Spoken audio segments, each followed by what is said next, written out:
আরে তুমি নাজমুলের ছেলে নাকি? রশিদ সাহেব নিদ্রের মাথায় হাত বুলিয়ে দিয়ে কথাটি বললেন।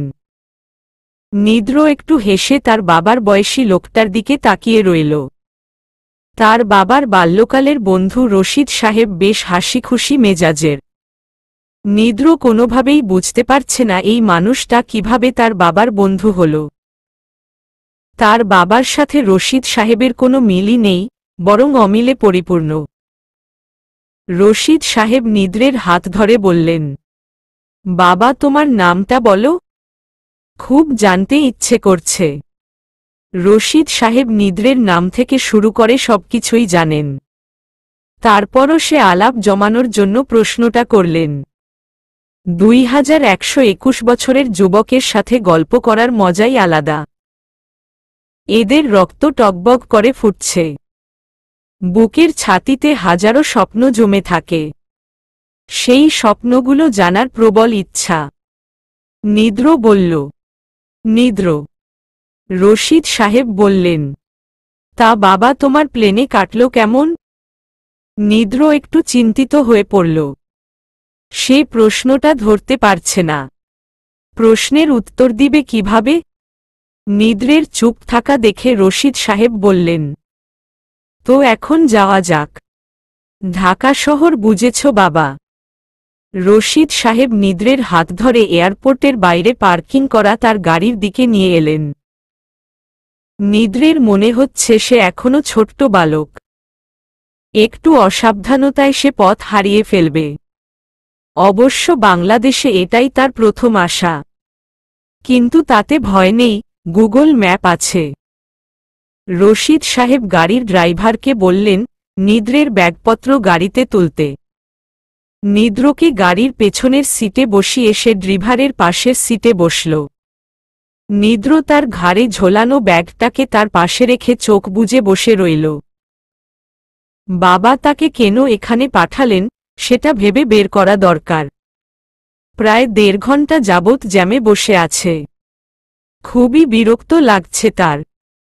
বাংলাদেশে এখন শীতকাল চলছে, তাই সে সোয়েটার পরে এসেছে, কিন্তু এখানে এসে তার উল্টো ব্যাপারটা ঘটল। ঠান্ডা তো দূরে থাক, গরম পড়েছে, সে খুব ঘামছেও। রশিদ সাহেব বললেন, বুঝছ বাবা, এই হইল ঢাকা। যেখানেই যাও জ্যাম পিচ লেগেই থাকে। নিদ্র বলল, আমি যতদূর জানি আমাদের গন্তব্যে পৌঁছাতে 5 ঘন্টা লাগবে। রশিদ সাহেব হেসে বললেন, সাথে জ্যামের হিসাবটা করছিলা? না, বাবা তো বলে নাই এরকম কিছু। আমি জানতাম ওই ব্যাটা কিছুই বলবে না। বাবা তুমি কিছু খাবে? চাচা খুব খিদে পেয়েছে, কিন্তু ফ্রেশ না হয়ে কিভাবে খাই? দেখো বাবা, এখন দুপুর 3টা বাজে। বাসায় পৌঁছাতে সন্ধ্যা হয়ে যাবে। আচ্ছা, হালকা খাবার থাকলে দিন। রাত 8টায় নিদ্র আর রশিদ সাহেব গন্তব্যে পৌঁছালেন। গাড়ি থেকে নেমে বিশাল উঠানের একপাশের বাড়িটার দিকে তাকিয়ে নিদ্রের বেশ ভালো লাগল।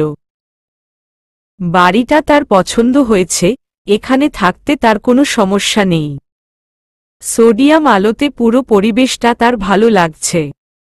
রশিদ সাহেব নিদ্রকে হাত ধরে নিয়ে গেলেন বাড়ির মধ্যে। বাড়ির মধ্যে ঢুকতে বিশাল ড্রয়িং রুমে সোফায় রশিদ সাহেব বললেন, বাবা তুমি এখানে যতদিন ইচ্ছা থাকবে। 1213 বছরের একটা মেয়ে এসে রশিদ সাহেবকে বলল, চাচা আপামনি তো? রশিদ সাহেব বললেন, তুই ওকে ওর রুমটা দেখিয়ে দে। যা যা লাগবে ওকে ঠিকমতো দিবি, আর যত্নে কোনো কমতি যেন না হয়। তারপর নিদ্রের হাত ধরে বললেন, বাবা আমি যাই। নিদ্র অবাক হয়ে বলল, আপনি কোথায় যাবেন? বাসায়। বাবা আমার বাসায় অনেক মানুষ, তোমার থাকার মতো জায়গা নেই, তাই এখানে রেখে গেলাম। আমি একটা হোটেলেই থাকতে পারতাম। এখানে তোমার থাকার মতো ভালো হোটেল নেই। এটা মফস্বল শহর। হ্যাঁ, ঢাকা থেকে তো দূরে। বাবা আমার একটা ব্যাপার খুব ভালো লাগছে। তুমি বিদেশে বড় হয়েও এত স্পষ্ট বাংলা বলতে পারো। খুবই ভালো। নিদ্র আর কিছুই বলল না। রশিদ সাহেবের চলে যাওয়াটা দেখছে। রাতে তার ঘুম তেমন ভালো হলো না। খুব ভোরেই বিছানা ছেড়ে উঠে পড়ল। ঘুম না আসলে বিছানায় শুয়ে থাকাটা বিরক্তিকর। হাত মুখ ধুয়ে সে নিজের আনা হিটার দিয়ে পানি গরম করে টি প্যাক দিয়ে চা বানিয়ে ফেলল। প্রিয় চায়ের মগ হাতে নিয়ে নিঃশব্দে সে নিচে নেমে এলো। বাড়িটা ডুপ্লেক্স, তাকে দেয়া হয়েছে দোতলার উত্তরের রুমখানা। এখনও তার ভালোভাবে রুমটা দেখা হয়নি। হাতে চায়ের মগ নিয়ে বাড়ির বাইরে বের হল। দক্ষিণ দিকটাতে ফুলের বাগান দেখে নিদ্রের খুব ইচ্ছা করল ফুলগুলোকে ছুঁয়ে দেখতে। তার নিজস্ব একটা বাগান আছে, সেখানে অবশ্য এখানকার থেকেও বেশি ফুল। ফুলগুলো দেখতে গিয়ে নিদ্রের দোতলার একটা খোলা জানালায় চোখ পড়ল। জানালার ধারে একজন যুবতী এলোমেলো খোলা চুলে দাঁড়িয়ে আছে, যার চোখের দৃষ্টি আকাশের দিকে। হালকা বাতাসে যুবতীর চুলগুলো দুলছে, কিন্তু মেয়েটার সেদিকে খেয়াল নেই। মেয়েটার মুখের উপর এক চিলতে রোদ এসে পড়ল। নিদ্র চায়ের মগে চুমুক দিয়ে একটা শব্দ বারবার আওড়াতে লাগল। এলো চুলে বিষণ্ণ যুবতী। কি কারণ হতে পারে তার বিষণ্ণতার? কি কারণ? নিদ্র চায়ের মগে চুমুক দিয়ে ভাবতে লাগল, আজ দাদি থাকলে সে খুব সুন্দর করে ব্যাখ্যা করতে পারত। দাদি মুখের দিকে তাকিয়ে খুব সহজে মনের অবস্থা বলতে পারে। কিভাবে পারে? এই প্রশ্নের উত্তরে দাদি বলেছেন, চেষ্টা কর, পারবি। নিদ্র চেষ্টা অবশ্য তেমন করেনি। কি দরকার একজন মানুষের অবস্থা জানার? জানলে আরও বিপদ। সেই মানুষটার কষ্ট তার সহ্য হবে না। শুধু শুধু কষ্ট পাওয়া। নিদ্রের ভালো কাটছে না সময়ে। তার বাবা তাকে লুসির থেকে দূরে রাখার জন্য এখানে পাঠিয়েছে। লুসির সাথে যোগাযোগ করতে পারে এমন পথও রাখেননি। পুরাতন মোবাইল কেড়ে নিয়ে নতুন মোবাইল কিনে দিয়েছেন, এমনকি সিম কার্ডও চেঞ্জ। লুসি এত ভালো একটা মেয়ে, কিন্তু কেন বাবা তাকে পছন্দ করেন না ভেবেই বের করতে পারে না। এই সুন্দর সকালে তার লুসির কথা খুব মনে পড়ছে। অর্ধেক চা ফেলে দিয়ে দোতলায় নিজের রুমে ফিরে এসে মেঝেতে বসে পড়ল। হাতের ছোট আংটির দিকে তাকিয়ে লুসির কথা ভাবছে। লুসি এখন কি করছে? হয়তো বা এখন ঘুমের মধ্যে খুব খিদে পাওয়া যাওয়াতে সে কিচেনে একাই নুডলস রান্না করে খাবে। সাথে সাথে নিদ্র লাফিয়ে উঠে তার ব্যাগের কাছে এগিয়ে গেল। 2টা মিনি নুডলস প্যাকেট নিয়ে রান্নাঘরের খোঁজে বের হল রুম থেকে। সাধারণত নিচতলায় রান্নাঘর থাকে। রান্নাঘরের দরজায় পর্দা দেয়া থাকে না, এই যুক্তিটাকে কাজে লাগিয়ে সে রান্নাঘর খুঁজে পেল। সে এই বাড়িতে আসার পর কয়েকটা ব্যাপার খেয়াল করেছে। তার মধ্যে কয়েকটি হচ্ছে, এই বাড়িতে লোক সংখ্যা খুব কম। যারা থাকে তারা তাদের নিজেদের রুমে থাকতে পছন্দ করে। এদের খাদ্যের প্রতি তেমন আকর্ষণ নেই। এদের কোনো কাণ্ডজ্ঞান নেই। একজন অতিথি এসেছে বাসায়, সেদিকে খেয়াল নেই। তবে এতে নিদ্রের ভালোই হয়েছে, অন্ততপক্ষে স্বাধীনতা ভোগ করতে পারছে। তা না হলে সারাক্ষণ বাবার মতো ঘাড়ে কেউ চেপে থাকবে, এটা খুবই বিরক্তিকর। রান্নাঘরও তেমন গোছানো না। অনেকক্ষণ খোঁজার পর একটা ছোট পাতিল পেয়েছে। তার দাদির ঠিক এমন একটা পাতিল আছে, তবে সেটা অনেক পুরাতন। পাতিলে পানি দিয়ে চুলায় দিবে, তখন নিঃশব্দে নিদ্রের পেছনে এসে কেউ একজন দাঁড়াল। নিদ্র বেশ বুঝতে পেরেছে তার পেছনে কেউ আছে। না বোঝার ভান করে পাতিল চুলায় দিয়ে চুলা জ্বালিয়ে দিল। আপনি আমাকে বললেই পারতেন। নিদ্র স্বাভাবিক স্বরেই বলল, আপনাকে পাবো কোথায়? আসলে আমি অনেক দুঃখিত, অনেক বেশি। নিদ্র নুডলসের প্যাকেটগুলো হাতে নিয়ে তার পেছনে দাঁড়িয়ে থাকা মেয়েটির হাতে দিয়ে বলল, যেহেতু আপনি এত দুঃখ প্রকাশ করছেন সেহেতু রান্না করেই দিন। মেয়েটি নিদ্রের দিকে তাকালো চোখ বড় বড় করে। মেয়েটির লাল টকটকে চোখ দুটোতে তার চোখ পড়াতে সে ভয় পেয়ে গেল। তার পুরো শরীর কেঁপে উঠল। দুটো চোখ ফুলে লাল হয়ে গেছে। জানালায় দাঁড়িয়ে থাকা মেয়েটাই তো এই মেয়ে। মেয়েটা চোখ সরিয়ে নিল। নিদ্র বলল, আপনি অসুস্থ? মেয়েটি বলল, না তো। তাহলে চোখের এই অবস্থা যে? মেয়েটি কঠিন স্বরে বলল, আপনি ডাইনিং রুমে বসুন, নুডলস আমি নিয়ে আসছি। নিদ্র যেন শুনেও না শোনার ভান করে বলল, আপনার চোখ এত লাল কেন? মেয়েটি এবার আগের তুলনায় বেশি কঠিন স্বরে বলল, আপনি যান এখান থেকে। দয়া করে অভদ্র আচরণ করতে বাধ্য করবেন না। নিদ্র চুপচাপ ডাইনিং রুমে গিয়ে চেয়ার টেনে বসল। অভদ্র আচরণের কি করেছে সে, যে এভাবে কঠিন স্বরে কথা বলতে হবে? খুব সাধারণ প্রশ্ন করেছে, তাতেই এত রাগ। তাহলে এই মেয়েকে খুব সহজে রাগানো যাবে। মেয়েটার অভদ্র আচরণ কিরকম হতে পারে খুব দেখতে ইচ্ছে করছে নিদ্রের। মানুষের এক এক রূপ এক এক রকম। রাগী অবস্থায় একরকম, হাসি খুশি অবস্থায় একরকম। বড় বাটির এক বাটি নুডলস নিয়ে নিদ্রের সামনে টেবিলে রাখল। নিদ্র বলল, চামচ ছাড়া খাবো কি করে? মেয়েটা বলল, আমি আনছি। মেয়েটা চামচ এনে নিদ্রের সামনে রেখে বলল, সকালে কি খাবেন? নিদ্র চামচ বাটির মধ্যে দিয়ে বলল, নুডলস এত ঝোল কেন করলেন? এটা তো স্যুপ মনে হচ্ছে। মেয়েটা বলল, আপনি চুলায় যে পরিমাণ পানি দিয়েছিলেন তাতে ভাবলাম। সকালে তো খাচ্ছি নুডলস, দুপুরের জন্য রান্না করতে পারেন। কি কি খাবেন? বাংলাদেশি খাবার রান্না করবেন। এখন কি রান্না করবেন সেটা আপনার ইচ্ছা। একটা প্রশ্ন করব? নিদ্র নুডলস মুখে দিয়ে মাথা নাড়িয়ে সম্মতি প্রকাশ করল। আপনার নাম? নিদ্র, আপনার নামটা বলবেন? আপনাকে নিয়ে ভাবতে গিয়ে আমি ঝামেলায় পড়ে যাচ্ছি। বারবার মেয়েটি মেয়েটি বলতে হচ্ছে। আমাকে নিয়ে ভাবছেন? কিন্তু কেন? সে পরে একদিন বলবো। আমার নাম অদ্রি। অদ্রি অদ্রি অদ্রি কিছু একটা চিন্তা করে নিজেকে গুটোয় নিল।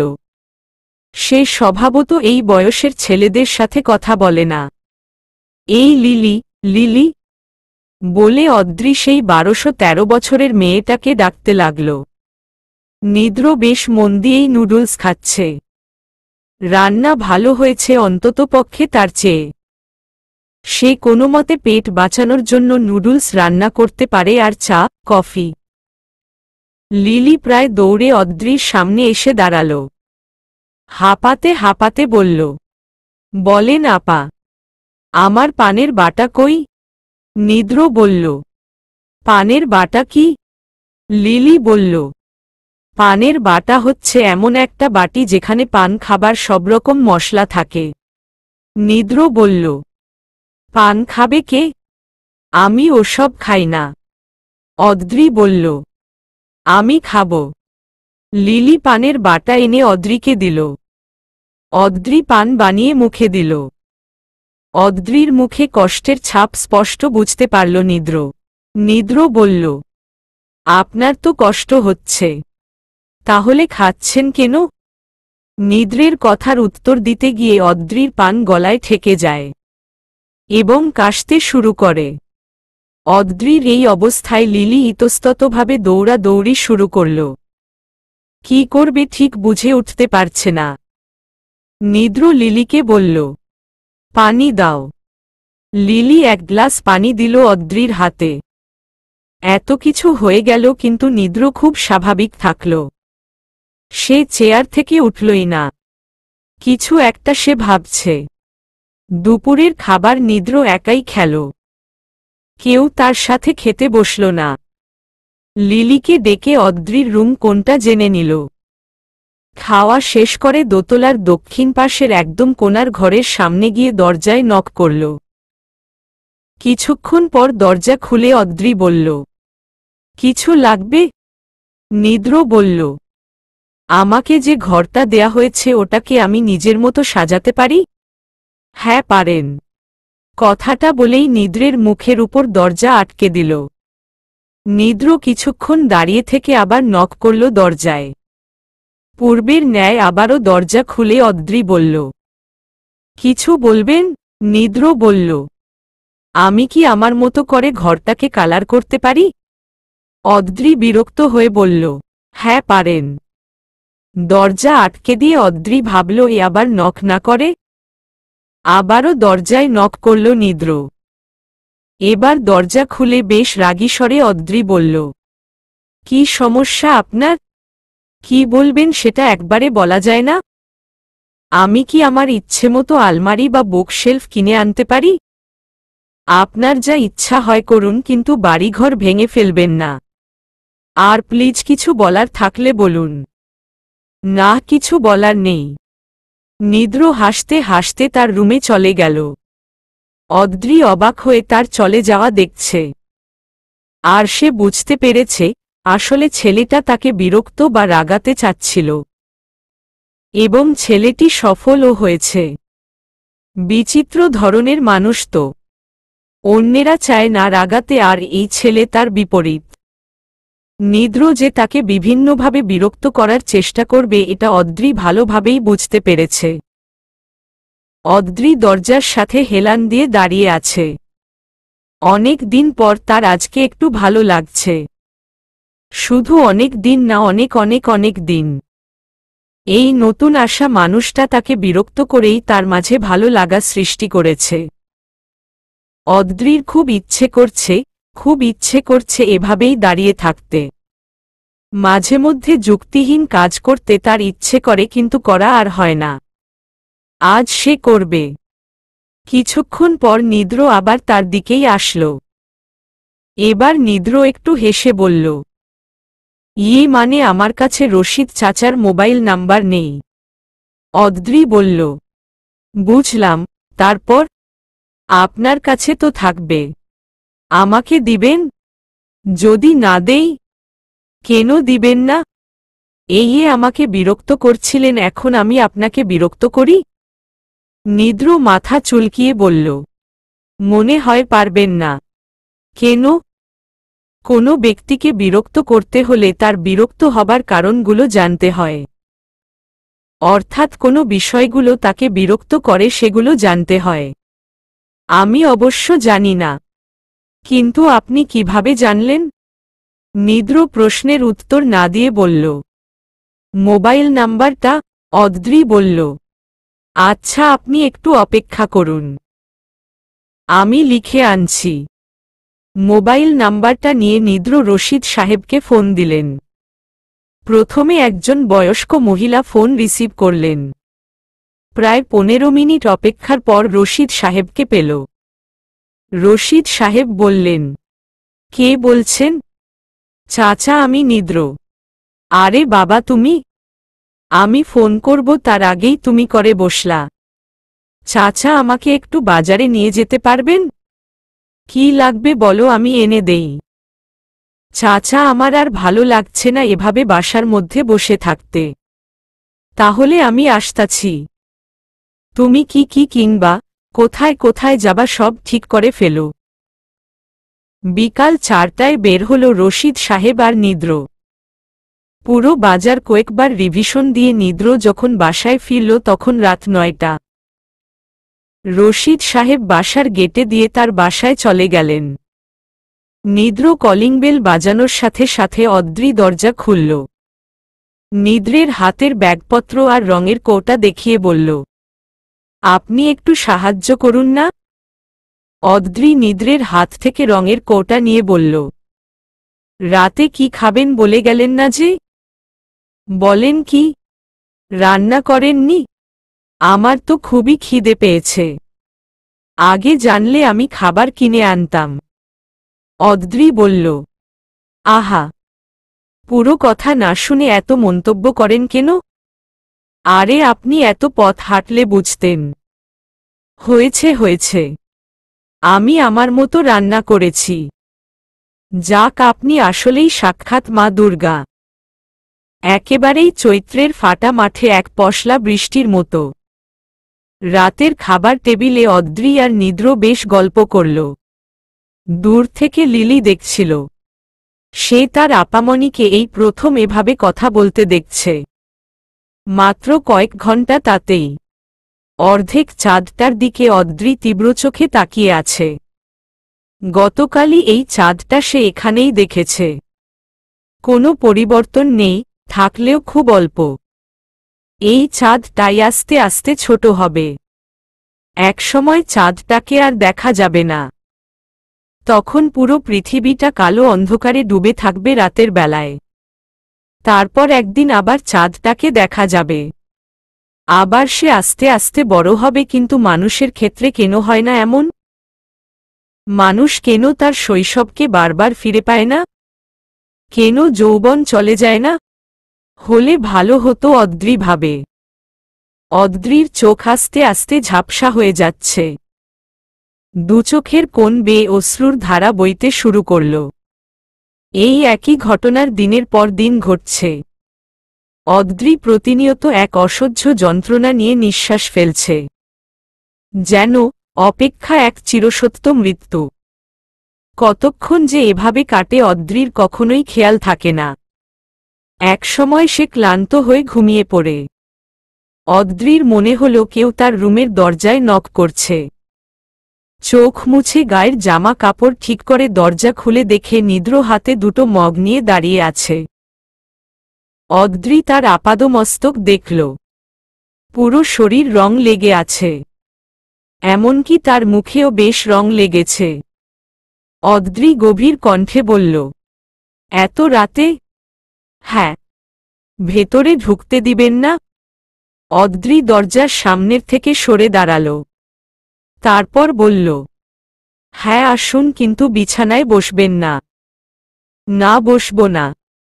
আমি মেঝেতেই বেশ থাকতে পারি। অদ্রি মাথার ঘোমটা আবার টেনে বলল, আপনার গায়ে কাঁচা রং। কফি? কে বানিয়ে দিল? আমার 1 বছর বয়সী কফি মেকারটা। বেশ কফি বানায়। না, আমি এখন খাব না। আরে অদ্রি, কফি কেউ খায় না, পান করে। মেঝেতে বসে হাতের একটা মগ অদ্রি দিকে এগিয়ে দিয়ে বলল, তো আপনি কাঁদছিলেন কেন? অদ্রি কফির মগ নিয়ে নিদ্রের থেকে একটু দূরে মেঝেতে বসে বলল, কাঁদছিলাম না তো। নিদ্র বলল, আপনি মিথ্যে বলতে একদম এক্সপার্ট না। কারণটা? আপনি আমার বাড়িঘরের কি করছেন? জানা যাবে? দেখুন, প্রসঙ্গ পাল্টানোর বৃথা চেষ্টা করবেন না। বলার ইচ্ছা না হলে বলবেন না। আর আপাতত ওই রুমটা আমার। আমি যা ইচ্ছা করতে পারি। আমার বলার ইচ্ছা নাই। আপনার বয়ফ্রেন্ডের সাথে ঝগড়া হয়েছে, তাই না? আমার কোনো বয়ফ্রেন্ড নেই। হাজবেন্ড আছে। আবারও মিথ্যে।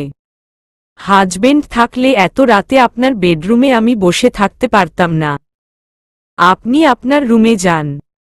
আচ্ছা, আপনি আমার একটাও প্রশ্নের উত্তর দিলেন না কিন্তু। উত্তর দিতে হবে এমন কোনো দায়বদ্ধতা আমার নেই।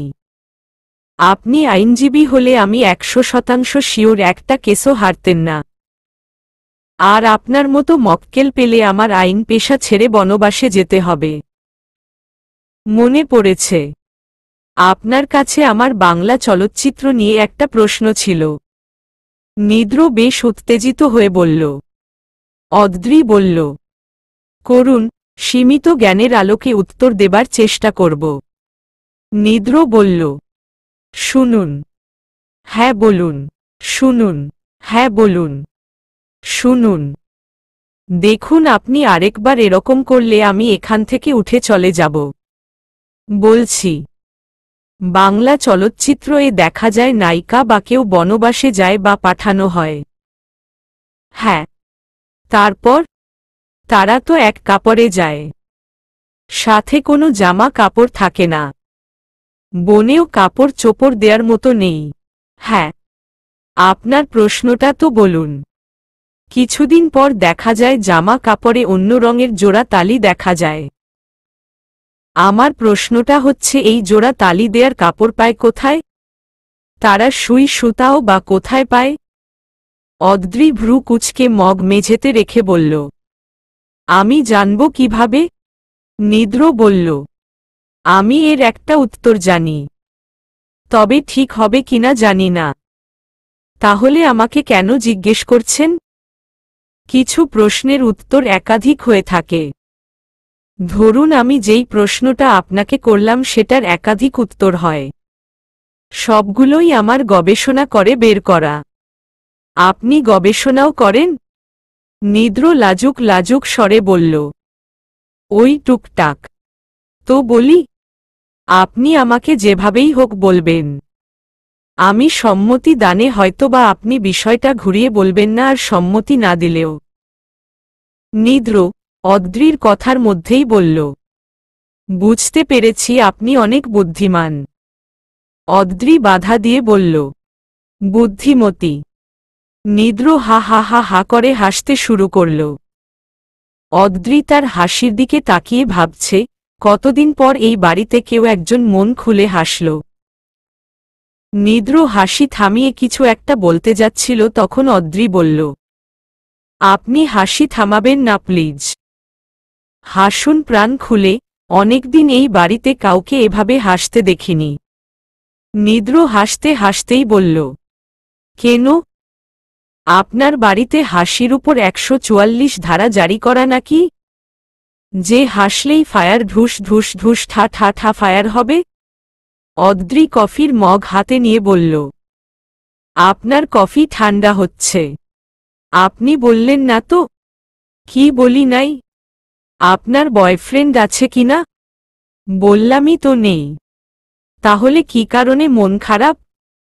আমার মন খারাপ আপনাকে কে বলল? আমি খুঁজে কিছুটা বের করেছি। বলি? হ্যাঁ বলুন। আপনি হাসছেন না। যাও একটু আকটু হাসছেন, কিন্তু তার পরপরই নিজেকে নিয়ন্ত্রণ করছেন।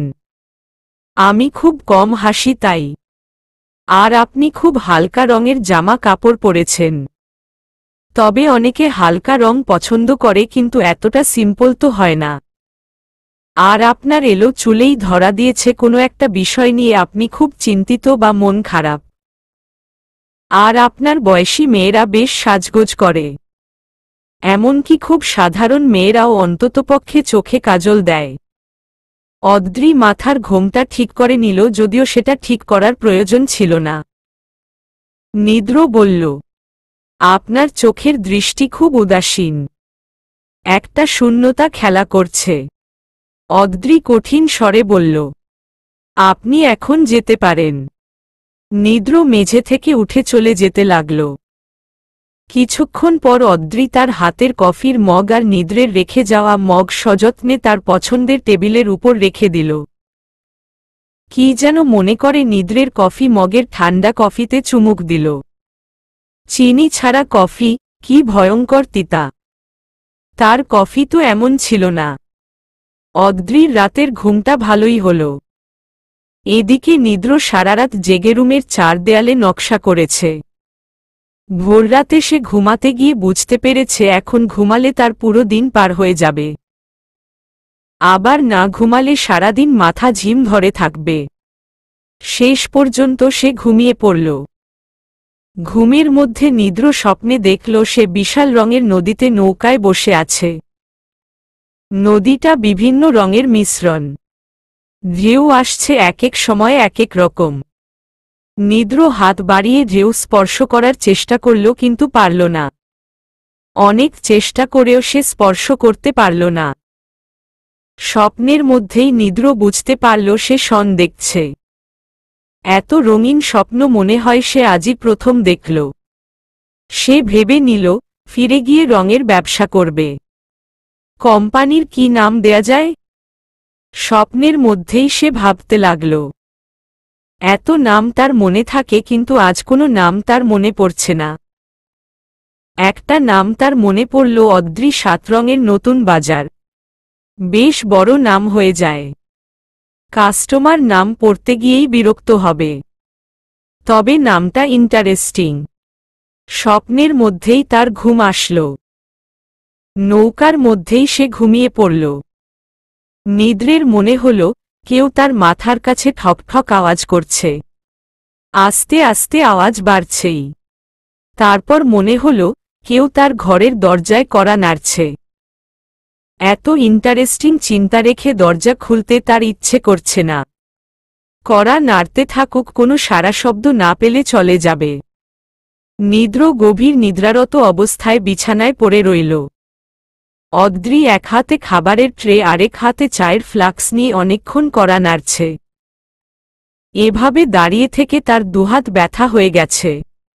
নাস্তা টেবিলেই রাখা ছিল নিদ্রের জন্য। কিন্তু 11টা বেজে যায়, নাস্তা করতে না আসাতে অদ্রি বেশ চিন্তিত হয়ে পড়ে। গত রাতে ওরকম খারাপ ব্যবহার করাটা ঠিক হয়নি। ওই কারণেই নিদ্র নাস্তা করতে আসছে না। বাসার মেহমান না খেয়ে থাকবে, খুবই খারাপ। তাই নিজেই নাস্তা নিয়ে এসেছে। এত জোরে জোরে দরজায় শব্দ করার পরও যখন দরজা খুলছে না, তখন অদ্রি ভাবল কিছু হয়ে গেল নাকি। অদ্রির গোত্রাতের কথা মনে পড়েও খুব খারাপ লাগতে লাগল। মানুষটা তো কোনো খারাপ কিছুই করেনি, তাহলে সে কেন এমন ব্যবহার করেছে? কি করবে বুঝে উঠতে পারছে না। আগের তুলনায় আরও জোরে দরজায় কড়া নাড়তে লাগল।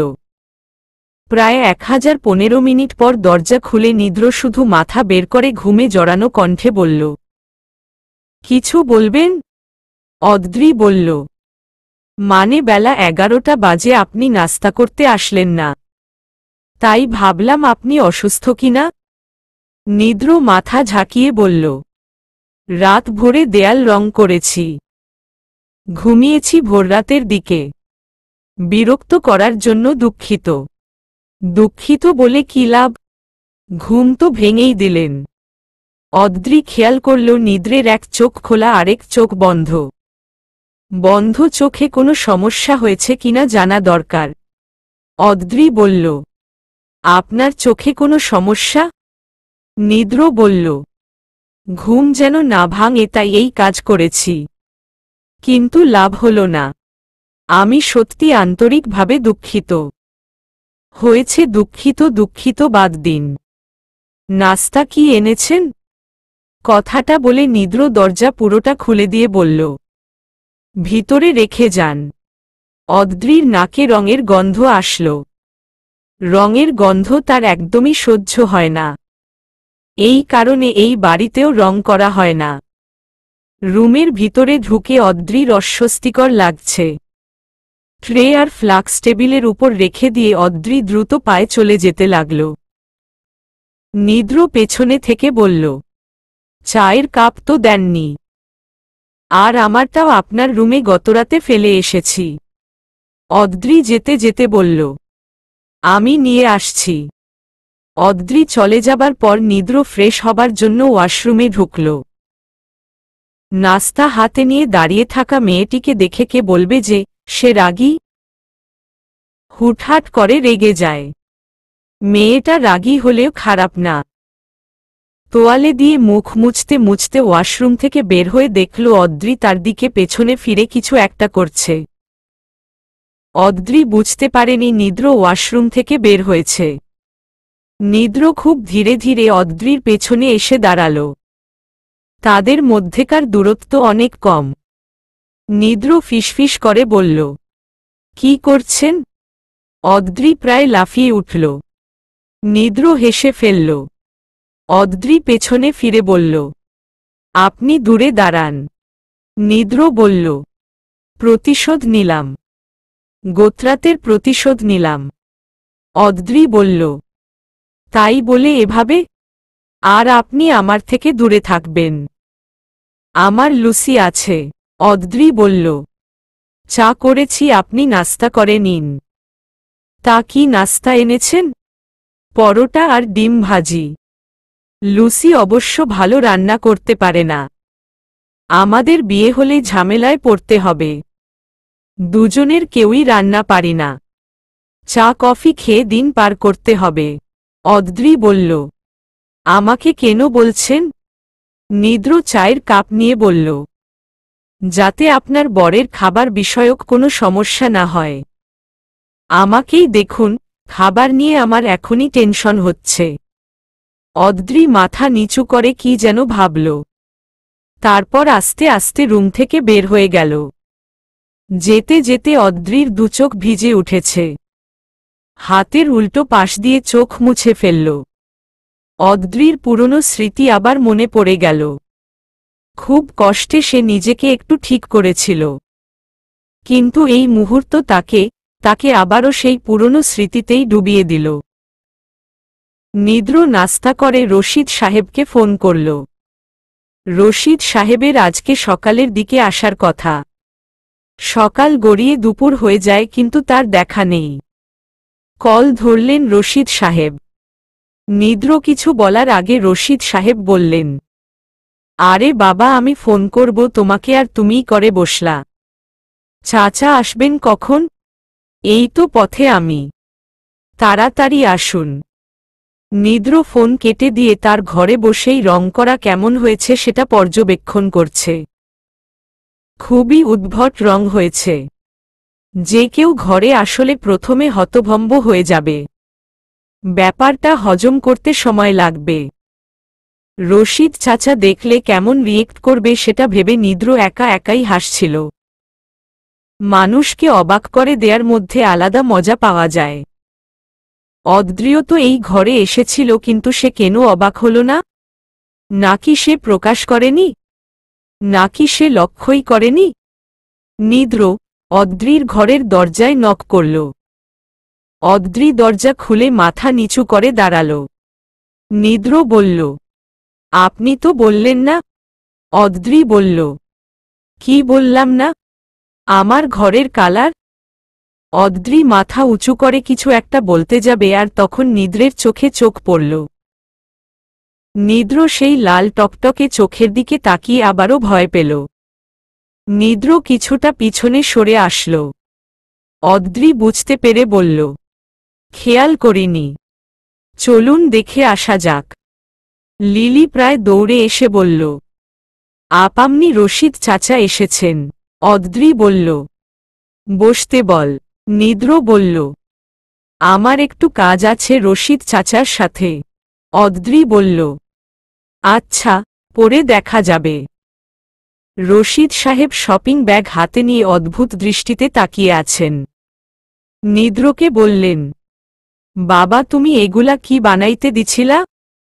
নিদ্র শপিং ব্যাগ থেকে লাল, হলুদ, নীল রঙের লুঙ্গি বের করল। রশিদ সাহেব বিরক্ত স্বরে বললেন, এই বাপের জন্মে দেখলাম না কেউ লুঙ্গিতে রাবার ব্যবহার করে। আরে চাচা, লুঙ্গি পরলে দেখা গেল কোনো সময় কার সামনে খুলে যায়। সিকিউরিটি সিস্টেমে ঝামেলা। মান সম্মান নিয়ে টানাটানি। শক্ত করে পড়লেই তো হয়। তাই বলে মেয়ে মানুষের স্কার্টের মতো?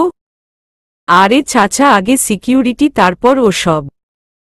তোমার লুঙ্গি পরতে হবে না, আমি পরবই।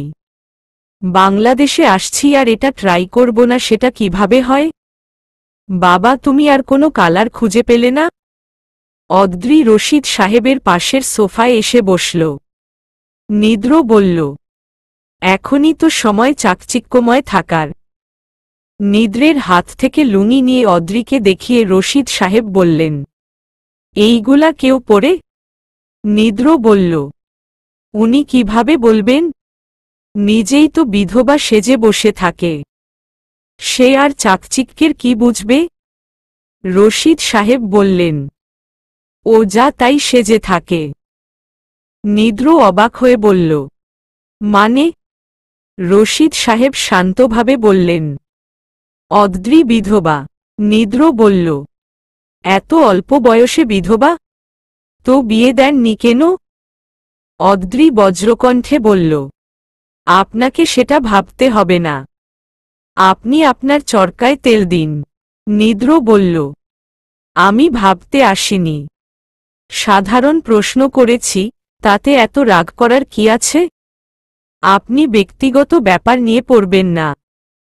দেখুন, আমি আপনার ব্যক্তিগত ব্যাপার নিয়ে পড়িনি। আপনি এখনো অনেক ইয়াং, তাই জিজ্ঞেস করেছি। আর এই প্রশ্নটা খুবই সাধারণ প্রশ্ন। রশিদ সাহেব নিদ্রকে বললেন, বাবা তুমি চুপ থাকো। নিদ্র রশিদ সাহেবের দিকে তাকিয়ে চুপ হয়ে গেল। নিদ্র চুপচাপ লুঙি নিয়ে দোতলায় উঠে তার রুমে গিয়ে বিছানায় শুয়ে পড়ল। চোখ বন্ধ করে অদ্রিকে নিয়ে ভাবছে। রশিদ সাহেব অদ্রিকে বলল, মা, ছেলেটা একটু মন খোলা ধরনের। অদ্রি বলল, চাচা, আমি বুঝি, কিন্তু কি করব? পারি না আমি চেষ্টা করি একজন মানুষকে নিয়ে ভালোভাবে থাকার। কিন্তু অদ্রি দুহাত দিয়ে মুখ আটকে কাঁদতে শুরু করল। রশিদ সাহেব বললেন, দেখো দেখি মেয়ের কাণ্ড। আহ, অনেক হয়েছে। রশিদ সাহেব কিছুক্ষণ চুপ থেকে বললেন, আজ ভাবলাম তোর এখানে দুপুরে দুটো খাবো, তা না তুই কাঁদতে বসে গেলি। অদ্রির কান্নার শব্দে লিলি তার রুম থেকে বের হল। লিলি অদ্রির পাশে দাঁড়িয়ে রইল। অদ্রির কান্নাকাটি দেখতে সে অভ্যস্ত। 2টা বছর যাবৎ সে এই বাড়িতে আছে।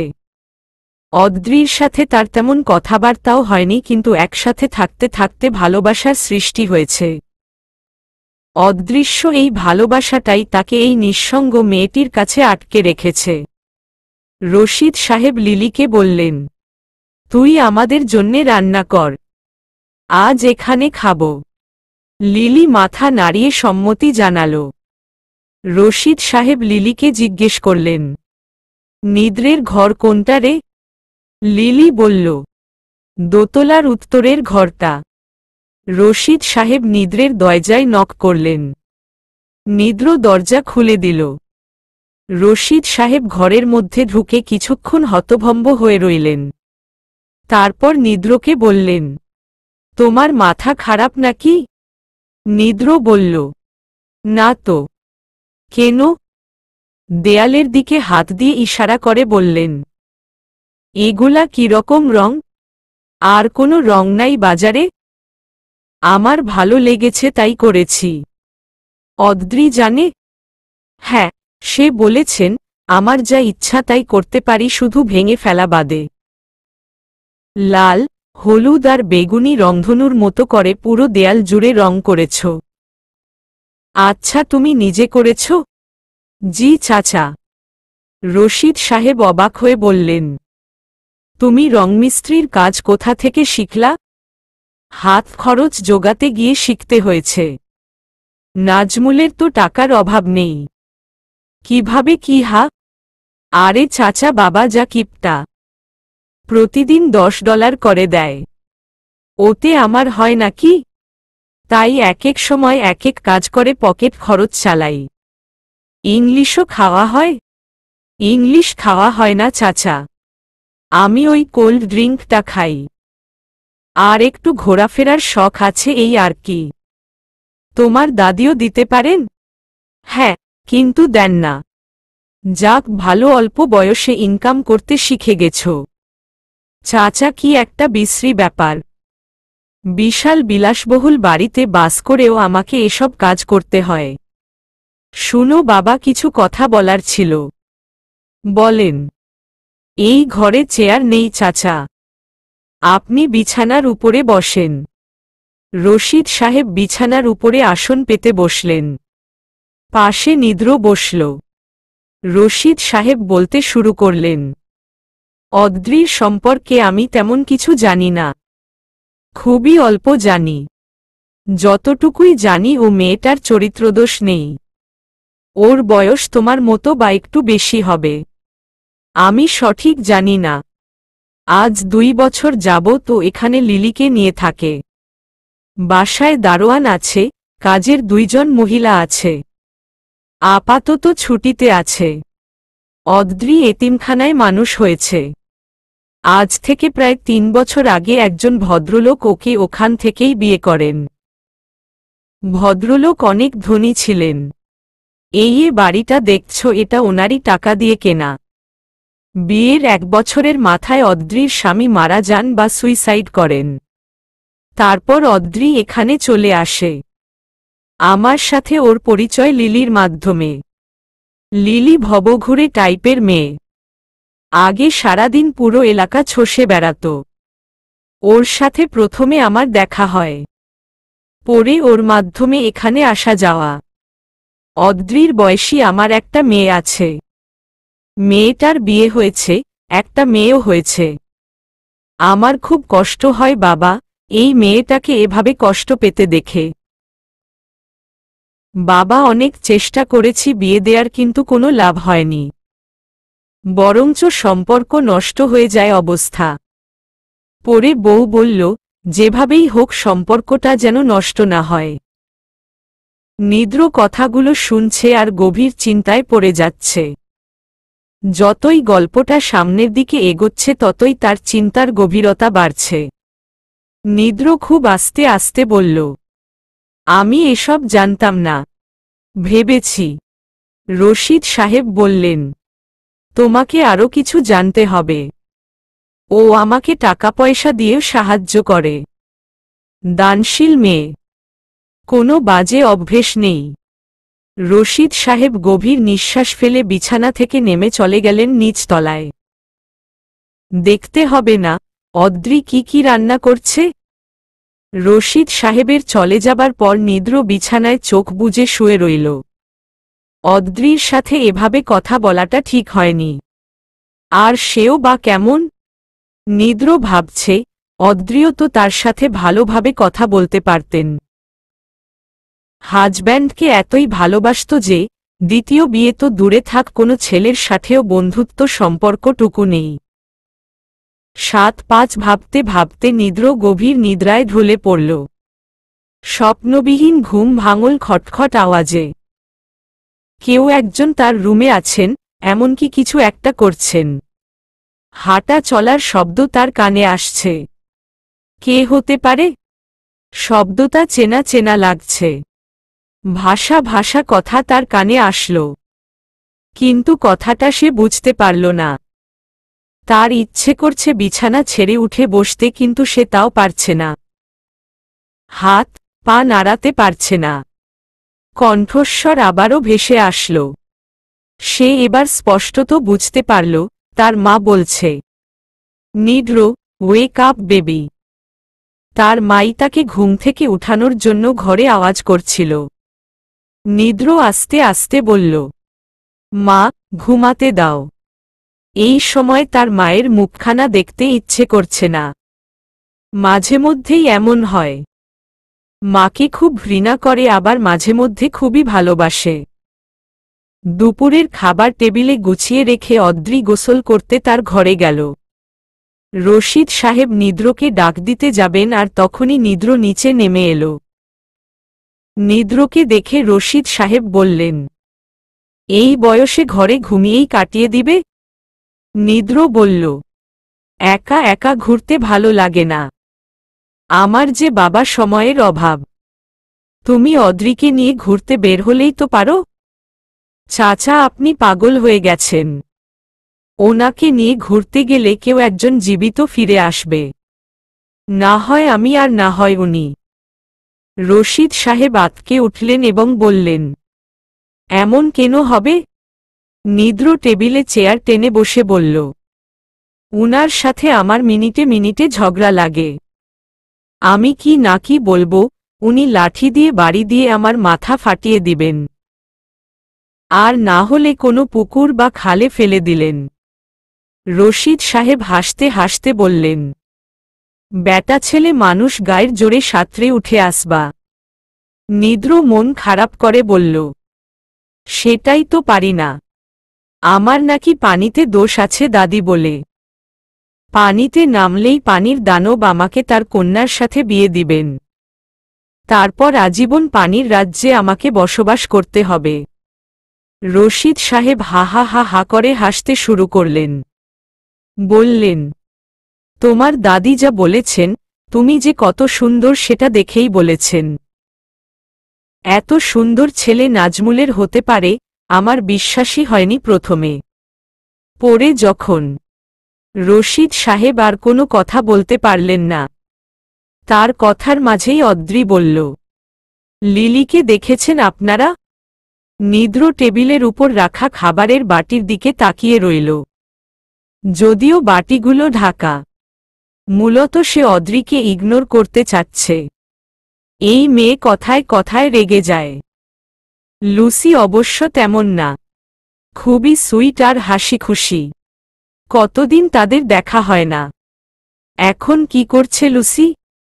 নিদ্র ভাবছে, এখন তো ওখানে রাত, হয়তোবা কেঁদে কেঁদে বালিশ ভেজাচ্ছে। আচ্ছা, কাঁদলে ওর নাক লাল হয়ে যাবে। কত কিউট লাগবে ওকে। জীবনের প্রথম প্রেমটা হয়তোবা এমনি হয়। নিদ্রের ভাবতেই অবাক লাগছে। সে প্রেমে পড়েছে লুসির। রশিদ সাহেব আর অদ্রি কথা বলছে, সেদিকে নিদ্রের একদমই খেয়াল নেই। রশিদ সাহেব নিদ্রের হাতে ঝাঁকি দিয়ে বলল, এই ছেলে। সাথে সাথেই নিদ্রের হুঁশ হল। নিদ্র বলল, কিছু বলবেন? রশিদ সাহেব খাবার প্লেটের দিকে ইশারা করে বলল, খেয়ে নাও। খাবারের দিক তাকাতেই অদ্রির দিকে চোখ পড়ল। ঠিক তার উল্টো পাশে বসেছে। ধবধবে সাদা রঙের থ্রিপিচ পরেছেন। মাথায় লম্বা ঘোমটা দিয়ে ভাত মাখাচ্ছেন অদ্রি। সাদা রং অল্প বয়সী মেয়েকে ঠিক মানায় না। তার কাছে মনে হয় অল্পবয়সীরা রঙিন পোশাক পরবে। লিলি অদ্রির পাশে পানের বাটা রেখে চলে গেল। রশিদ সাহেব বললেন, অদ্রি, লিলি খাবে না? অদ্রি মুখে খাবার রাখা অবস্থায় বলল, ও খেয়েছে। অদ্রি বুঝতে পারছে নিদ্র তার দিকে তাকিয়ে আছে। এভাবে তাকিয়ে থাকাটা তার কাছে অসহ্য লাগছে। অদ্রি বলল, আপনার কিছু লাগবে? ডাল বা মাছ ভাজা? নিদ্র বলল, আপনি সাদা রং পরবেন না প্লিজ। অদ্রি, আপনাকে সাদা রঙে ঠিক মানায় না। নিদ্র এই প্রথম অদ্রির নাম ধরে ডাকল। অদ্রি অবাক হল, এই প্রথম নিদ্র তাকে নাম ধরে ডেকেছে। আর কি সাবলীলভাবেই নামটা উচ্চারণ করল, যেন কতকালের চেনা। বিকালের দিকে বাগানে চেয়ার পেতে চুপচাপ বসে আছে নিদ্র। দূর আকাশের দিকে তার দৃষ্টি। নিদ্র খেয়াল করল কেউ একজন তার পিছনে দাঁড়িয়ে আছে। কে আর হবে? এই বাড়িতে মানুষ মাত্রই বর্তমানে দুজন। অদ্রি আসবে না, কারণ দুপুরে আবারও তাদের মাঝে বেশ কথা কাটাকাটি হয়েছে। আর লিলি তো কখনোই তার আশেপাশেও আসে না। দূর থেকে খুঁটিয়ে খুঁটিয়ে তাকে দেখে। এখানে চেয়ারও নেই যে বসতে বলবে পিছনে দাঁড়িয়ে থাকা ব্যক্তিকে। বসতে বললেই তাকে চেয়ার ছাড়তে হবে। বিশেষ প্রয়োজন হলে সেই কথা বলবে। নিদ্র আকাশের দিকে মন রাখার চেষ্টা করছে। অনেকক্ষণ যাবৎ পিছনে দাঁড়িয়ে আছে। পেছনে থেকে বলল, আমি বসতে পারি এখানে? নিদ্র পিছনে তাকিয়ে দেখল অদ্রি হাতে চেয়ার নিয়ে দাঁড়িয়ে আছে। নিদ্র বলল, আপনার বাড়ি আর আপনিই অনুমতি চাচ্ছেন? অদ্রি চেয়ার পেতে বসে মাথার ঘোমটা ঠিক করে বলল, মানে আপনাকে বিরক্ত করতাম না, একটা কথা জিজ্ঞেস করার ছিল। নিদ্র বলল, বিরক্ত তো করেই ফেলেছেন, এখন জিজ্ঞেস করুন।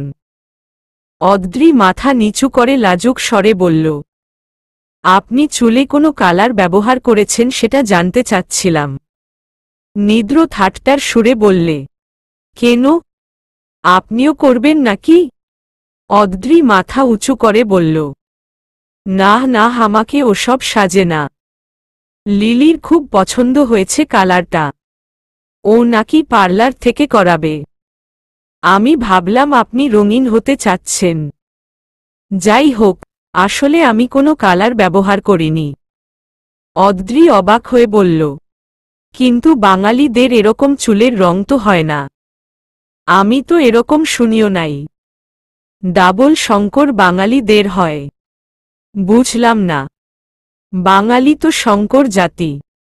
আমি হলাম সেই শঙ্কর জাতির শঙ্কর।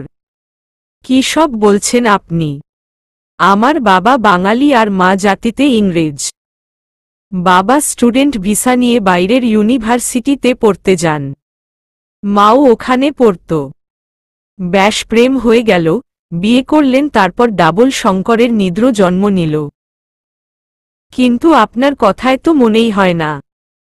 আপনার বাংলা বলার ধরনে মনে হয় মানে আপনার বাংলাটা তো তাহলে এত ভালো থাকার কথা না। মায়ের ভাষা তখনই তো শিখব যখন মাকে পাব। মাকেই তো পাইনি। আমার জন্মের সময়ই মারা গেছেন। দাদির কাছে মানুষ হয়েছি। বাংলার অধ্যাপিকা ছিলেন। বুঝতেই পারছেন। আপনার মা আপনার মতোই সুন্দর ছিলেন? সে তেমন সুন্দর ছিলেন না। শুধু গায়ের রংটাই সাদা। আমার চেহারা বাবা মা কারোরই মতো হয়নি। মায়ের গায়ের রং, চোখের আইরিশের রং আর চুলের রং, এক কথায় সকল রং তার থেকে প্রাপ্ত। বাবার কি পেয়েছি আমি আজও খুঁজে পাইনি। আর যখন যা ইচ্ছা হয় বলে ফেলি, এটাও আমার মায়ের স্বভাব। তবে লুসি খুব সুন্দরী। ইংরেজও জাতি সুন্দর হয়। আমি তো আমার কথা বললাম। আপনার কথা জানতে পারি? অদ্রি প্রশ্নটা এড়িয়ে যাওয়ার জন্য বলল। রাতে কি খাবেন? নিদ্র বলল, আপনি যা খাওয়াবেন। অদ্রি দ্রুত পায়ে বাড়ির ভেতরে চলে গেল। অদ্রি তার মায়ের মুখখানা মনে করার চেষ্টা করছে। মধ্যবয়সী একজন মহিলার নিদ্র ডাকটা তার কানে বাজছে। রাতে নিদ্রের রুমে অদ্রি চেয়ার এনে রাখলেন। চেয়ার রাখার সময় অদ্রি দেয়ালের রং দেখল। কি চকচকে রং! আর কেমন বেমানান! নিদ্র বিছানার উপর আসন পেতে বসে পুরাতন একটা বইয়ের পাতা উল্টাচ্ছিল। নিদ্র বলল, আপনাকে মিথ্যে বলেছি, কিন্তু আপনি বুঝতে পারেননি। অদ্রি দেয়ালে হেলান দিতে গেল, তখনই নিদ্র বলল, আপনি রঙিন হয়ে যাবেন। রং পুরোপুরি শুকায় নাই। অদ্রি বলল, এই ঘরটাতে তেমন আলো বাতাস আসে না। কিছুই করার নেই। এখন এটাতে মন বসিয়ে ফেলেছি। কি মিথ্যে বলেছেন? আপনার বিষয়ে বলতে গেলে কিছুই জানি না। সেক্ষেত্রে মিথ্যেটা বুঝতে না পারাটা ব্যর্থতা না। কিছুই জানতে হয় না। কথা বলার ধরনে ধরা যায়। শিখিয়ে দিবেন? আমার মায়ের বিষয়ে আজ খুব বলতে ইচ্ছে করছে। আপনি শুনবেন? অদ্রি বলল। বলুন। নিদ্র বিছানা থেকে নেমে মেঝেতে বসল। অদ্রি তার মুখোমুখি বসল। নিদ্র এখনো সেই বইয়ের পাতা উল্টাচ্ছে। নিদ্র বলল, মা শব্দটার অর্থ আমার জানা ছিল না। লালন পালন সবকিছু আমার দাদি করেছেন। বাবা কখনোই বেশি আদর করেননি, আবার কমও করেননি। মায়ের কোনো স্মৃতি নিয়ে বাবা আমাকে বড় হতে দেননি। একবার বাবাকে জিজ্ঞেস করেছিলাম, মা কোথায়? বাবা আমার দিকে কিছুক্ষণ তাকিয়ে থেকে গম্ভীর স্বরে বলেছিলেন, সে মারা গেছেন তোমার জন্মের সময়ে। মা কেমন ছিলেন, কিরকম দেখতে, সেটা আমি কোনোভাবেই জানতে পারিনি। কিন্তু মায়ের চেহারা কেমন হতে পারে সেটা আমি মনে মনে এঁকে রেখেছিলাম। বাবা খুব কালো, দাদিও তাই। আর আমি সাদা। বাবা আমার অমিলগুলোই আমি মায়ের বৈশিষ্ট্য স্বরূপ মেনে নিলাম। আমার বয়স 21 হবে, 1 সপ্তাহ বাকি। ফ্রেন্ডদের সাথে বাস্কেটবল খেলছিলাম। খেলার বিরতির সময় পাশেই বসেছিলাম। একজন বয়স্ক মহিলা আমাকে বললেন, আপনি নিদ্র নাজমুল? আমার নামের বিকৃতিটা আমার সহ্য হয়ে যাচ্ছিল, কিন্তু এই বয়স্ক মহিলার বলার ধরনে আমার মেজাজ কিছুটা খারাপ হলো। বিরক্তি নিয়েই বললাম, হ্যাঁ। বয়স্ক মহিলা বললেন, তোমার মা খুব দেখতে চাচ্ছে তোমাকে। আমার সাথে চলো। আমার অবাক হলাম। তাকে বললাম, আপনার ভুল হচ্ছে। আমার মা তো অনেক আগেই মারা গেছেন। বয়স্ক মহিলা বললেন, আমার ভুল হচ্ছে না। তোমার মা জীবিত। চলো আমার সাথে, অন্যথা আমাকে যেতে হলো। বেশ বর্ষর বাড়িতে মহিলা আমাকে নিয়ে গেলেন। ভয় ভয় লাগছিল, আবার চিন্তিত ছিলাম। কোনোভাবেই মাথায় আসছিল না আমার মা কোথা থেকে আসলো। অদ্রি বলল, সত্যি কি আপনার মা ছিলেন? নিদ্র বলল, আহ, গল্পের মাঝে কথা বলবেন না। আমাকে বসতে দিয়ে মহিলা বাড়ির দোতলায় গেলেন। প্রায় ৩০ মিনিট পার হয়ে যায়, কেউ আসলো না। এদিকে বাসায় যেতে আমার দেরি হচ্ছিল। আমি উঠে চলে আসব, তখন পেছনে থেকে আমাকে বলল, হেই, কোথায় যাও? পেছনে ফিরে দেখি মধ্যবয়সী একজন মহিলা দাঁড়িয়ে আছেন। আমি বললাম, আমার দেরি হয়ে যাচ্ছিল, বাবা রাগ করবে। মহিলা সোফায় বসে বলল, নাজমুল তো সবসময়ই বেশি সময় মেনে চলে।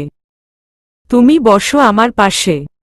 আমি তার উল্টো পাশের সোফায় বসাতে মহিলা বললেন, মায়ের পাশে বসতেও লজ্জা লাগে? আপনি আমার মা নন। আমার মা অনেক আগেই মারা গেছেন। নাজমুল তোমাকে এই কথা বলেছেন? বাবা সত্যিটা আমাকে বলেছেন। বাবা মিথ্যা বলেন না। তোমার মায়ের ছবি আছে তোমার কাছে? না, তার কোনো স্মৃতি আমার কাছে নেই। কিন্তু তোমার স্মৃতি আমার কাছে আছে। তারপর একটা ছবি আমার হাতে দিয়ে বললেন, নাজমুল, আমি আর আমার কোলে যে ছোট্ট শিশু সেটা তুমি। ছবিটা হাতে নিয়ে আমি উঠে চলে আসব, তখন উনি বললেন, ছবিটা দিয়ে যাও, এই একটাই স্মৃতি আমার। আমাকে জড়িয়ে ধরে মহিলা ডুকরে কেঁদে ফেলল। এই প্রথম কোনো নারীর কান্না আমি গভীরভাবে অনুধাবন করলাম। আমার বুকের মধ্যে ব্যথা করছিল। অদ্রি এই মধ্যবয়সী মহিলা আমার মা কিনা তখনও জানতাম না, কিন্তু তার স্পর্শ আমাকে মায়ের অনুভূতি দিচ্ছিল। অদ্রি বলল, তারপর কি করলেন? নিদ্র মুচকি হেসে বলল, বাবাকে জিজ্ঞেস করলাম। বাবা আমার দিকে না তাকিয়েই বললেন, ওই মহিলার সাথে তোমার সাক্ষাৎ ঘটেছে? আমি বললাম, হ্যাঁ। বাবা বললেন, সে তোমার জন্মদাত্রী। এখন কথা হচ্ছে, সে মা কিনা আমার সন্দেহ আছে। তা না হলে সে তোমাকে ১ মাসের রেখে চলে যেতেন না পুরনো প্রেমিকের হাত ধরে। এমনিতেই আমার অবস্থা ভালো ছিল না। এতদিন জেনে আসা সত্যটা হুট করে মিথ্যে হয়ে গেল। বাবা যা বললেন তাতে তো আরও অবস্থা খারাপ হল। বাবা আমার অবস্থাটা হয়তোবা কিছুটা বুঝেছিলেন। তাই বললেন, তুমি ফ্রেশ হয়ে নাও, তারপর ঠান্ডা মাথায় সব শুনবে। আমি বললাম, না, এখনই শুনব। তাহলে শুনো। আমি এখানে পড়তে এসে তোমার জন্মদাত্রীর প্রেমে পড়ি। আমি খুব কালো, তাই সাদা চামড়ার প্রেমে পড়তে বেশি সময় লাগেনি। আমি এখানে খুব ভালো একটা পজিশনে যাই। তারপর তোমার মাকে বিয়ের কথা বলি। সে রাজি হয়ে যায়।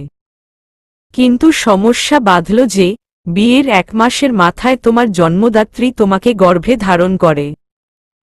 সমস্যাটা তখনই হলো, তোমার মা তোমাকে রাখতে চাইলেন না। শেষে অনেক ঝামেলার পর রাজি হল। তোমার জন্মের ১ মাসেই সে ডিভোর্স নিয়ে চলে গেলেন। আমি বললাম, কারণ তো আছেই। মা তো অকারণে ছেড়ে যাননি। ছেলে মাকে পেয়ে বাবার সাথে তর্ক জুড়ে দিচ্ছ? সমস্যা নেই, সত্য জানার অধিকার তোমার আছে। আসলে তোমার মায়ের পুরনো প্রেমিক তখন এসে হাজির হয়েছিল। ব্যাস চলে গেল। আমি তার দিকে তাকিয়ে রইলাম। বাবা আমাকে বললেন, তুমি এখন যাও, আমার ভালো লাগছে না। আমি বের হবার সময় বুঝতে পারলাম বাবা তার চোখ মুছছেন। এই প্রথম আমি বাবাকে কাঁদতে দেখলাম। আমার আসলে মায়ের কথাটা জিজ্ঞেস করাটা ঠিক হয়নি।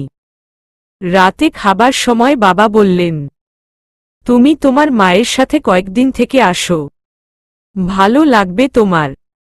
দাদি কিছু বললেন না, চুপচাপ খাচ্ছিলেন। পরের দিন সকালে দাদি আমার ব্যাগপত্র গুছিয়ে দিলেন। বাবার কথার অমান্য করার সাহস আমার কখনোই হয়নি। মায়ের বাসায় বাবাই আমাকে নিয়ে গেলেন। আমি অবাক হচ্ছিলাম, বাবা কিভাবে জানে মা এখানে থাকে? আমাকে ব্যাগপত্র সহ দেখে মা আমাকে জড়িয়ে ধরে কাঁদতে লাগল। আমি কি বলবো বুঝে উঠতে পারছিলাম না। বাবা এত সহজে আমাকে এখানে রেখে গেল কেন? এই প্রশ্নের উত্তর তাই আমি দিনরাত খুঁজছিলাম। মার সাথে আমার তেমন কোনো কথা হতো না প্রথম দিকে। মা আমাকে বাচ্চাদের মতো ট্রিট করত। নিজ হাতে খাইয়ে দিতেন। গোসল করার পর মাথা মুছে দিতেন। একদিন মাকে প্রশ্ন করেই বসলাম, আচ্ছা মা, আমাকে বাবা এত সহজে এখানে রেখে গেল কেন? মা বলল, তোমার বাবা তোমাকে বলেনি? আমি বললাম, কি বলবে? মা বলল, আমার ক্যান্সার ধরা পড়েছে। বেশি দিন হাতে সময় নেই। তুমি আমার স্বাস্থ্য দেখেও বুঝতে পারোনি? আমার খুব খারাপ লাগতে শুরু করল। এই অল্প সময়ের জন্য মায়ের কাছে এসেছি, আর আমি বুঝতেও পারলাম না মা অসুস্থ। মা আমার কপালে চুমু দিয়ে বলল, নিদ্র, তুমি মন খারাপ করো না। আর তুমি বুঝবেও বা কিভাবে? আমাকে তো আগে কখনোই দেখনি। মা, তুমি মজা করছো তাই না? নিদ্র, তোমার বাবা এত উদার নয় যে আমার কাছে তোমাকে রেখে যাবে। আমার সময় ফুরিয়ে যাচ্ছে।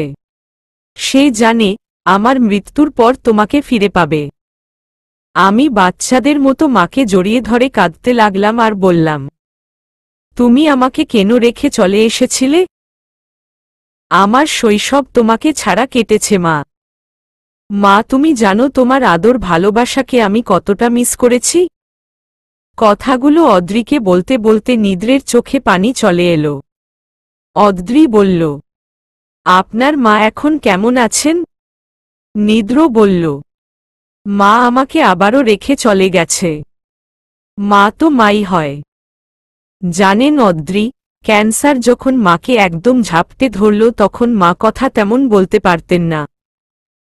অল্প কিছু বাংলা শিখেছিল আমার কাছ থেকে। হাত পা নড়াচড়াও করতে পারত না। শুধু বলতো, নিদ্র, ফিল কোল্ড। আমি তখন তার গায়ের কম্বল ঠিক করে দিতাম। দেখুন না অদ্রি, আমার ভাগ্য, মাকে পেয়েও হারিয়ে ফেলেছি। সেই ছোট থেকে মাকে নিয়ে কত স্বপ্ন দেখেছি। সবসময় ভাবতাম আমার মা থাকলে মায়ের জন্য এটা করব ওটা করব। কিন্তু আমি কিছুই করতে পারতাম না। সে তার শেষ জীবনটা ঠিকই একমাত্র সন্তানকে নিয়েই কাটিয়ে দিয়েছে। অদ্রি বলল, আপনার মায়ের ছবি আছে? আছে। মা মারা যাবার এক সপ্তাহ পরই বাবা আমাকে এখানে পাঠিয়ে দিলেন। এখানে পাঠানোর আরেকটা কারণ লুসি। আপনার প্রেমিকা? না, তা ঠিক না। আমার মায়ের নার্স ছিলেন। খুব ভালো ফ্রেন্ড ছিলাম আর আমার ভালোও লাগে। তাই আর কি তাকে নিয়ে ভাবি। আসলে কিছু একটা করে তো সময় কাটাতে হয়। অদ্রি বলল, অনেক রাত হয়েছে, আমি আসি। হুম। অদ্রি চলে যাবার পর নিদ্র দরজা আটকে দিয়ে তার ব্যাগ থেকে মায়ের সাথে তার ছবিটা দেয়ালে টানাল। একদৃষ্টিতে ছবিটার দিকে তাকিয়ে থাকতে থাকতে তার চোখের দৃষ্টি ঝাপসা হয়ে আসছে। অদ্রি লিলির রুমে গিয়ে দরজায় নক করল। লিলি ঘুম ঘুম চোখে দরজা খুলে বলল, কিছু লাগবে? অদ্রি বলল, তুই এখানকার সবকিছু চিনিস না? হ আপা। পুরো এলাকা, পাশের এলাকা সব আমার চেনা। কাল আমাদের নিয়ে সব দেখাতে পারবি? একদিনে তো আপা হইব না। অনেক দিন লাগব। অনেক দিন লাগুক। তুই পারবি তো? হ আপা, পারুম। আচ্ছা, ঘুমা তুই। অদ্রি তার রুমে এসে জানালার পাশে দাঁড়াল। মাথার ঘোমটা খুলে দিয়ে চুলের খোপা খুলে দিল। কোনো বাতাস নেই, গুমোট গুমোট লাগছে। তারপরও আজ খুব একটা খারাপ লাগছে না তার। অদ্রির মনে হচ্ছে ভালো একজন বন্ধু পাওয়া গেল বটে। নিদ্র তার চোখ মুছে মায়ের ছবিটার দিকে তাকিয়ে রইল। তার মা হাসছে, কতই না সুন্দর সেই হাসি। মায়েরা কখনোই অসুন্দর হয় না। মাতৃত্ব মা জাতির সৌন্দর্যটাকে বাড়িয়ে দেয়। নিদ্র আর তার মা একই ফ্রেমে আবদ্ধ, কিন্তু তার মা যে নেই। তার মায়ের হাসিটা এভাবেই থেকে যাবে, কিন্তু তার নিদ্র আর ভাবতে পারছে না। তার মাথা ভার হয়ে আসছে। বুকের মধ্যে কোথাও যেন কাটা বিঁধছে। নিদ্রের মনে হল কেউ তাকে ডাকছে। তার বিছানার উপর কেউ শুয়ে আছে। নিদ্র বিস্ময় চোখে দেখতে লাগল, তার মা বিছানায় শুয়ে আছে। আবারও নিদ্র শুনতে পেল, নিদ্র ফিল কোল্ড। নিদ্র বিছানার দিকে এগিয়ে গিয়ে পায়ের কাছে রাখা চাদর তার মায়ের গায়ে জড়িয়ে দিয়ে বলল, মা, ঠিক আছে? নিদ্র বুঝতে পারছে তার হ্যালুসিনেশন হচ্ছে। তারপরও সে চাচ্ছে আজীবন এভাবেই কাটিয়ে দিতে মায়ের সাথে।